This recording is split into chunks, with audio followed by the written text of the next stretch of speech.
Kulan wacan oo wanaagsan daawadayaal kusoo dhawaada musalsalka walaalaha ama afarta walaalo. 3 xalqadood ayaa nagu dhiman musalsalkani, waxaana hadeer sii maraya xalqada 34 oo Turki ahaan. Anagana markii u dambeysay xalqada 31 ayaan ku joojinay. Haddaba muuqaalkani waxaan ku falanqeynaynaa xalqada 32 iyo xalqada 33 oo u dhigmaan astaan drama 156 ilaa 165. tobankaas xalqadood ayay u dhigmaan. Falanqeynta haddii aan ku horumarno xalqada 32 waxay ka bilaabanaysaa Shangul. Sidaan wada ogeyn, warqadii ayay soo qaadatay oo gurigii cusbaa oo u saxiixay ninkii ahaa Caakif. Halkana waxay ku qanacsan tahay Shangul inay gurigaasi helayso, afarta walaalana qayb ka mid gurigaasi ay siin doonto. Haddaba qoyskii labada dhinac way ka qaranaysaa ayadoo sidii loo wada joogo.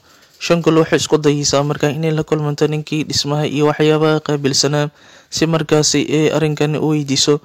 Waxaana u soo bandhigayaa arrin been ah, wuxuu doonaya inuu iyada qayaano. Wuxuu leeyahay 6 abaartamiinta ay kugu soo aadayso, 3 iyo 2 ma ahan, sidaa ogow. Shangul hunguri weyn ayaa sii galaya, waxayna awoodii guryahaasi ku wareejinaysaa ninkaasi si uu markaasi howsha ugu fududeeyo. Ninkii wuu qayaani doonaa, ileen waa nin tuug ah oo xafiis beena intuu furtay dadkoo dhan dhaco. Marka Shangulna wuu dhacayaa, gurigeedii ayuu kala wareegayaa si sharciyan ah. Marka ayuu qof kaleeti ka iibinayaa. Shangul oo faraxsan misana isleh gurigan dacushka hadeer dhismo kale la gelin doonaa ama guri kale lagugu bedeli doonaa. Guri qurux badan ayaad helaysaa, abaartamiintayaal fiican ayaad helaysaa. Afarta walaalana qayb ka mid ayaad guryahaasi siinaysaa. Iyadoo isleh ayaa maalin maalmaha ka mid ah waxaa dhacayso inuu guriga imaado nin cusub. Ninka wuxuu la kulmaya Shangul ninkeedii mudane Orhan. Markuu la kulmo halkii ay labadoodii ku sheekaysanayaan, ninkii wuxuu leeyahay aniga waxaan ahay qofka cusub ee gurigan iibsaday, dhowaan ayaan gurigan iibsaday. Markaa ogeeda Orhan isagana wuxuu dhahayaa way fiicantahay ayaad gurigan iibsatay, aniga gurigan kiraan ku degannahay, dadkii guriga lahaa dad ka iibsatay. Oo halkii ay isku baranayaan. Orhan ma oga Shangul inay gurigan lagu wareejiyay, laakiin iyadiin haddana laga sii dhacay, waxaasoo dhan ma oga. Shangul ayaa imaanayso, markaa ayay ninkii la kulmaysaa. Halkii ayaa loogu sheegaya in gurigan ninkan iibsaday. Marka ayay sirtii ka shifaysaa, waxay leedahay taasi suurtagal ma ahan, sababtoo gurigan aniga ayaa iska leh, magacayga ayaana ku qoran, warqadihii caddeynayna waa kuwanaa. Ninkii wuxuu dhahayaa ninkii warqadahan kuu sameeyey wuxuu ninku qayaanay, gurigana anigoo iga iibiyey. Ninkaas ayaad qabsanaysaa, gurigan aniga iska leh, Shangulay ogow. Shangul aad bay u caroonaysaa, ninkeedii wuu yaabay. Iyadii ayuu qabsanaya. Marka wuxuu dhahayaa gurigan adigaa leh ma xumee, taa xaggayga dhig waan usoo laabanaynaay. Bal waxaad ii sheegtaa sidee adiga gurigan ku lahaatay, sideed gurigan ku iibsatay, lacagta aad gurigan ku iibisayna halkeed ka keentay? Anaga waan ognahay lacagtaasi meeshay ka keentay. Oo Shangul waxay ogaatay sirtii Qadiir qaybka ku dhintay in Melissa ay shilka gelisay Caakifna si uu gabadhan u aamusiyo. Shangul si uu aamusiyo ayuu guryahan ku wareejiyay. Marka iyada ninkeedii ka qarnaysa arrinkaasi. Dhinaca kaleeto gabadhii Abika ahayd waxay isku dhaceen saaxiibkeedii Beerka gurigeedii gurigiisa markii ay booqatay idii walaalkeedii Guljan markay isla jireen way. Guriga markay booqdeen waxay soo maqreen arrin culus in iyaga la bahdilay, oo Beerka hooyadiisii ayaa si xun ula dhaqantay. Moobilkii codka lagu duubay ayayna dhageysatay. Waxayna go'aansanaysaa gabadhan yar Abika ah inay faraha ka qaado ninkan Beerka, xiriirkiisana halkaas ay ku joojiso. Qoyskeedii xitaa way u sheegaysaa sida hooyadeedna waxay leedahay naagtaas sidee gabadheedii sidaas ula hadli kartaa, aniga qaban doona waan ka argoosan doonaa. Dhinaca kaleeto subaxii dambe markii iskuulka la imaado, Beerka waji bedel ayuu kala kulmaya gabadhii Abika ahayd. Markuu salaam si fiican ulama hadlayso, isbedel ayuu ka dareemay, isagana wuu ka qarinayaa. Markay iiga soo baxeen hadaladii isaga iyo hooyadiisii dhex mareen ay sidii u bahdilaysay, laakiin iyaga wayba ogyihiinoo ninkii Oljan ahaa ayaa meesha taleefankiisii ku reebay, codkii ayayna meesha ka dhageysteen, laakiin Beerka waxaas ma oga. Haddaba Beerka maalin kaleeto ayuu qabanaya gabadhan Abika iyadoo jardiinka fadhido. wuxuu dhahay adiga isbedel ayaan kuga arkaa. Maxaa dhacay? Waxay leedahay aniga waxaan diiradda saarayaa waxbarashadayda, mashquul ma doonayo. Wuxuu dhahayaa horeyba waxbarashadaada ayaa diiradda u saaraysay, laakiin aniga waji bedelka lama kulmi jirin. Hadda maxaa isbedelay? Way diidaysaa inay sheegto. May waxba isma bedelayne. Aniga doonaya arrimaha jacaylka inaan ka gaabsado. Sida awgeed beerka waxaan ka doonayaa xiriirkeeni halkaas ayuu ku dhamaaday. Iyadoo xanaaq u muujinaysa ayay ka dhaqaaqaysaa, laakiin hoostay ka oynaysaa. Waxay leedahay inay adiga xiriirkeeni meeshuu ku dhamaaday ilaa haddana uma sheegayso sababta xiriirkooda ku burburay. Fasalka dhexdiisii ardaydii maclimad ayaa u imaanaysa. Waxay leedahay barnaamij cusub ayaan doonayaa inaad ardaydiinii samaysaan, muuqaal ayaad duubisaan. Muuqaalkaasna iskuulka iyo faa'iido u yahay. Muuqaalkaas waa mashruuc. Haddaba koox iska sameeya, director ama agaasimo samaysta, jilayaal samaysta. Waxaan doonayaa muuqaalo in la duubo, heesna la duubo, jiliin kaleetana la duubo.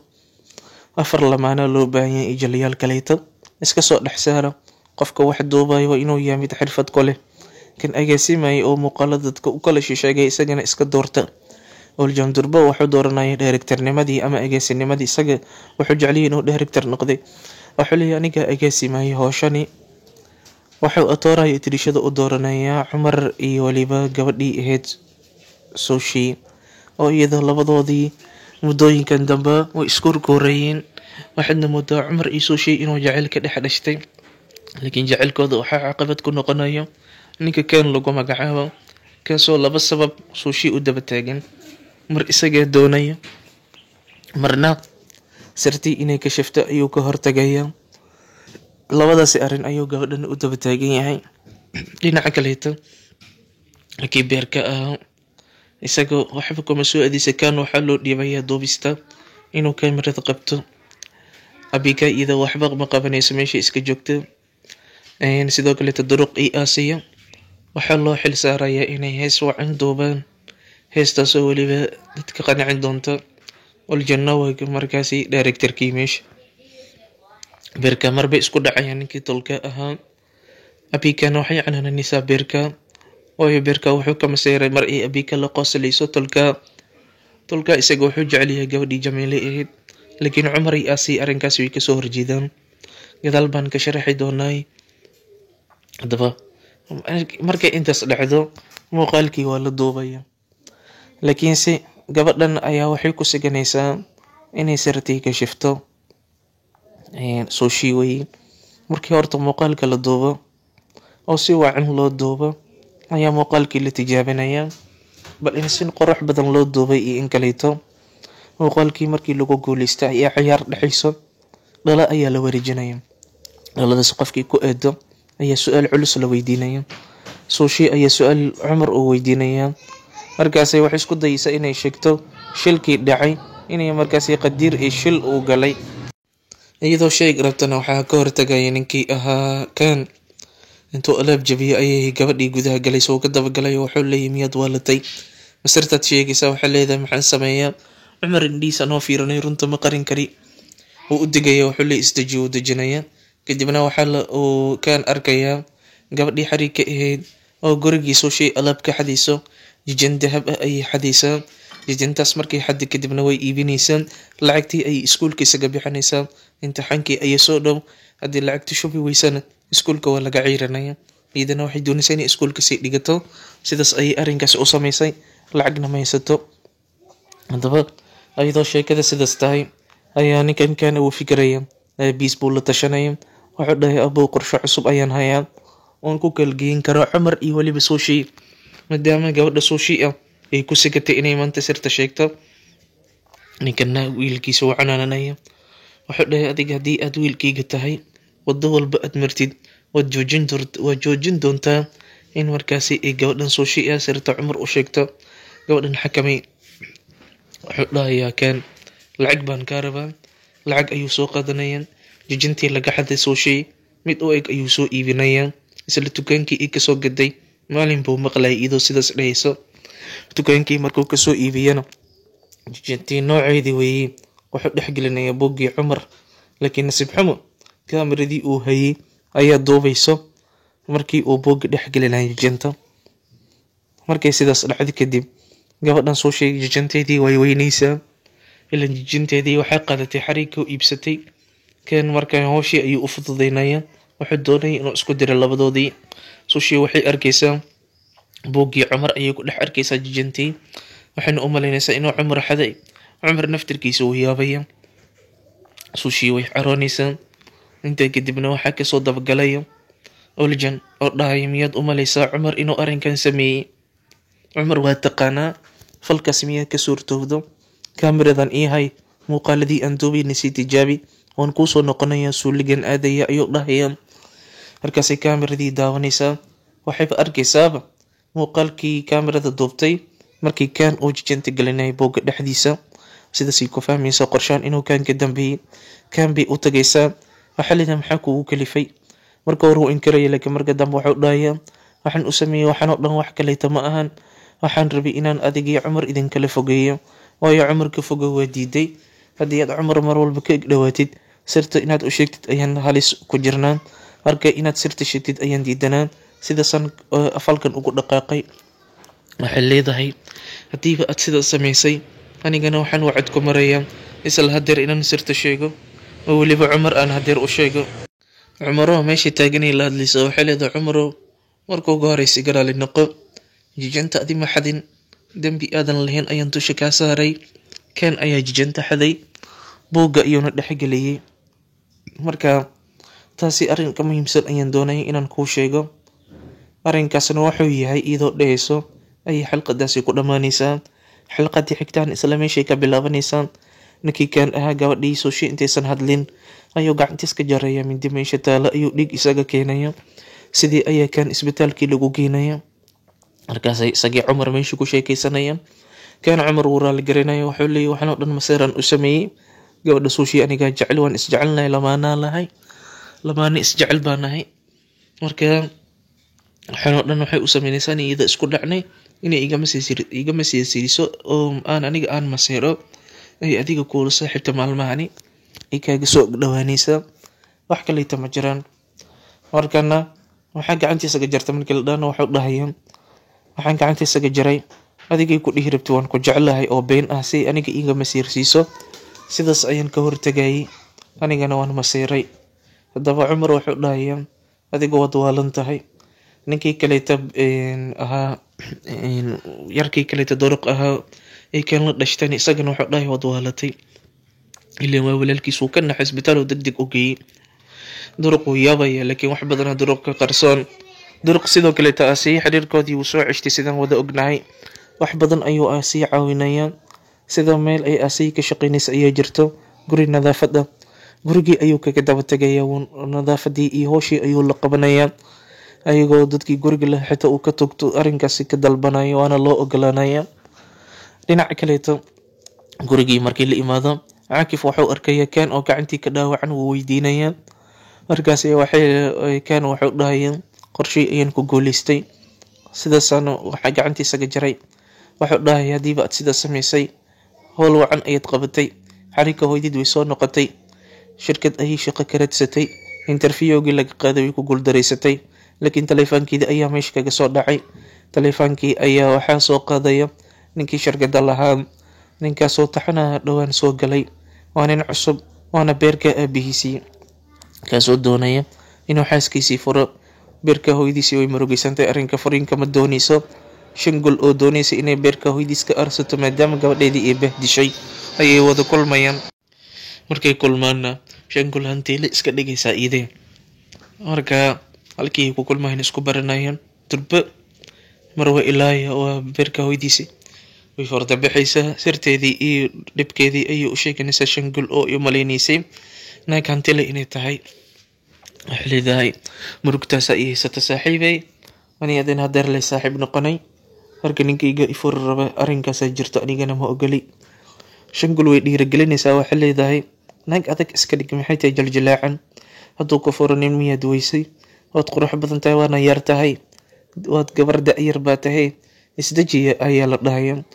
Dhiirigelintaasi faa'iido weyn ayay ugu jirto haweeneydaasi, way ku faa'iideysaa. Dhinaca kaleeto Shangul markay toqdii ka tagto ay haddana ka shalaynaysaa waxay leedahay maxay tahay naagta aan doonay inaan ka argosto ay gabadhiida aflagadiisa ayaan baadir garab siyon dhiirigeliyey alla shanguley ida isacnananayso intaa kadib maalin kale haddana kulmayeen iidaa balaminayso meel jardiina iyagoo ku sheekaysanaya isla dhibkii ninka haddana ka sheekaysanayaan ayaa waxay dhacaysa meesha inay soo maraan beerka iyo abika oo iyagoo heshiiyeen abika iyada marka hore waxay isku dayday inay ninkan ka fogaato wax walboo dhacani way u sheegtay ciyaartii ay ciyaarayeen xalqadii hore oon kasoo badnay ayuu beerka ku ogaanaya sababta abika uga fogaanaysa inay tahay hadalkii hooyadiis ay dhahday codkii ayayna maqashiinaysaa abika beerka wuxuu dhahay wax walba hooyadii dhahda aniga waxba igama gelin aniga adigaan ku rabaa adigaan ku jeclahay adigana waan ogahay inaad i jeceshahay waad ii baahanta anna waan kuu baahanahay marka hooyadii hadal lay dhahday miyaad iiga fogaanaysaa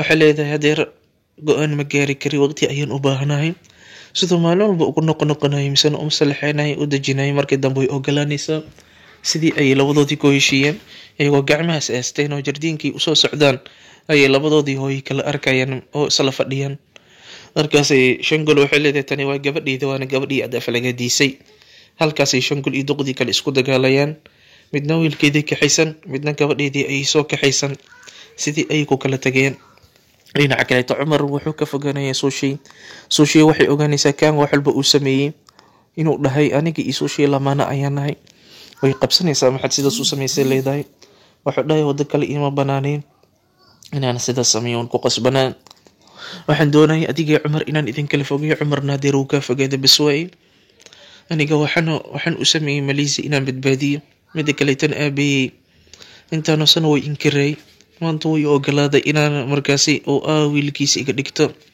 ma doonay fursadaas inaan lumiyo aabeey waan u baahanahay suushii dareenkayga faham dhibkaygana faham ayuu dhahaya waxaa leedahay cumar maxaa u dambeyn doona suushii cumar ayayba jeclaatay markan iiday wuxuu dhahaya intii aan arrinkan micnahaas maliisa iyo arrinkan si aan u qarino waynaa sida samaysa adii cumar inaad kala fogataan danta idinku kalifaysa hadii kaleeto cumar hadduu maqlo adigana xabsi ayaa ta anna xabsi ayaan ahay maliisana xabsi weeye marka sidaas awgeed waa inaad arrinkan qarisaa buu dhahay gabadhii wuu la taliyey suushii murugo weyn ayay dareemaysaa mar walbaana waxay ka fogaanaysaa cumar iyadoo u baahan cumarna wuxuu ka qoomameynayaa in xooga daranyar uu u qaaday gabdhan suushi ah mar walbaana ay la hadashuu ka fogaanaya waxuu dhahaya adiga isku dayin ciyaarta adigii saaxiibka idinka dhexaysa inaad aniga igu soo dartid adii saaxiibka heshiiya aniga ha iisoo dhawaanin ayuu dhahay waxbarashadiidan ku mashquulsanahay sidii ayuu gabadhaasi kaga fogaanayaan